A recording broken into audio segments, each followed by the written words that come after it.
ఇది రాజీవ్ అనే ఒక సాఫ్ట్వేర్ ఇంజనీర్ లైఫ్ లో జరిగిన రియల్ ఇన్సిడెంట్. తను ఒక రోజు అర్ధరాత్రి జమ్మూ శ్రీనగర్ హైవే మీద వెళ్తున్నప్పుడు తనకి దూరంలో వైట్ శారీ కట్టుకున్న ఒక ఆడ మనిషి తనని లిఫ్ట్ అడుగుతుంది.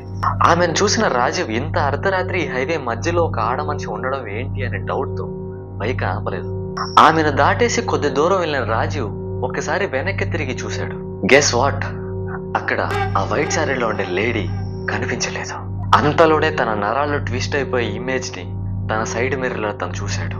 అదే వైట్ శారీ లేడీ తన వెనక బ్యాక్ సీట్ లో కూర్చొని ఉంది. ఎర్రటి కళ్ళు, చిట్లిపోయిన ముఖం, పాలిపోయిన పెదాలు, తన రూపం ఎంతో దారుణంగా ఉంది. ఆమె దారుణమైన రూపాన్ని చూసిన రాజు ఎంతో ఘోరమైన అరుపులు అరవడం మొదలుపెట్టాడు. బైక్ కంట్రోల్ తప్పి సైడ్ కి వాలి పడిపోయింది.